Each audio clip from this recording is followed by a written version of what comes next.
1, 2, get down.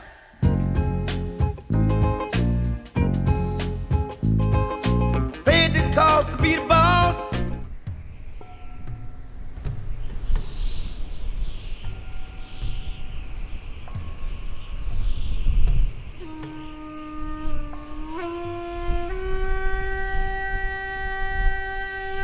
When you ride a super capable bike, you begin to think you can do anything with it. Like tiptoe into the desert. You can't. Not even this gorgeous Agusta TURISMO VELOCE can handle every road, every bend, every stop. I learned the hard way, and only the goodwill of passers-by stopped me from being literally lost in the desert.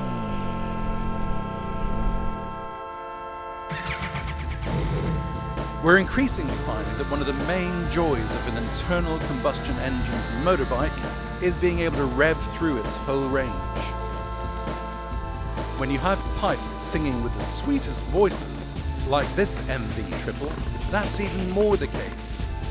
And discovering its quick shift transmission just encourages you to blip up and down. We had a complete ball belting up to junctions and generally hearing the bike's complete set of tunes on some wonderfully empty roads outside of Dubai. With bags of power to handle its weight, this Turismo Veloce loves to be given free rein and to twist and turn its way through curving roads and free spaces.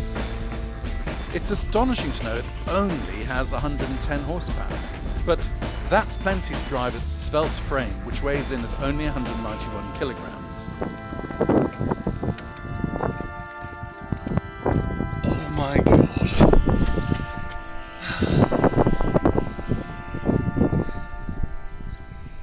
Fuck.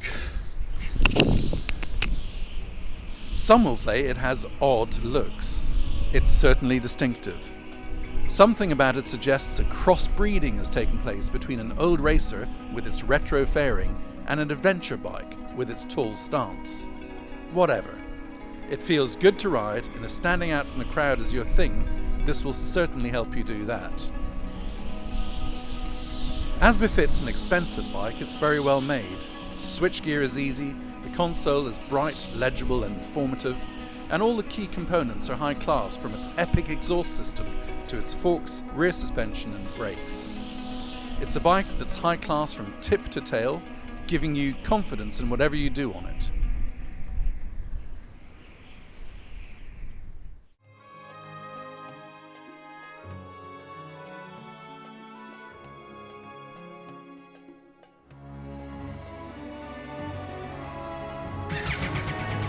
MV have built a bike you could use all day and all night, in and out of your commute, on the open road, whistling through roundabouts and around the twisties.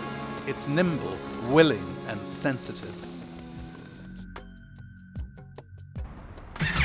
Having recently ridden 200 bhp plus superbikes, I'm well aware of the sheer thrill of a very strong power-to-weight ratio. But I have to say, there's also great pleasure in moderation.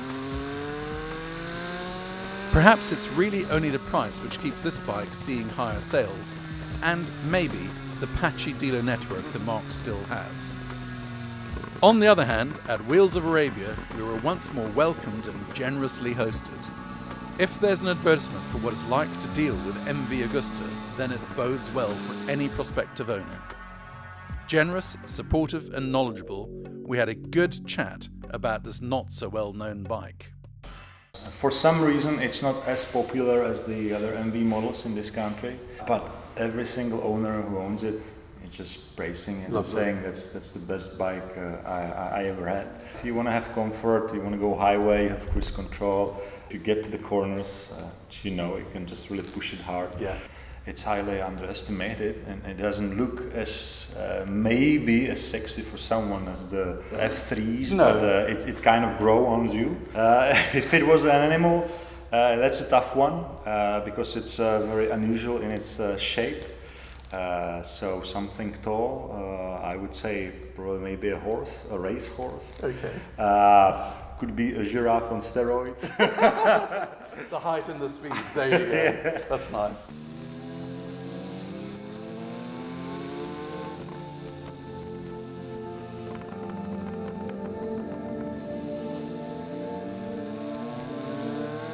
Would we have one of these bikes?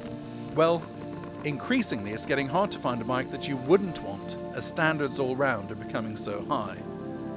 This sweet running giraffe is a modest masterpiece, rangy enough to run long and muscular enough to run fast. We loved it.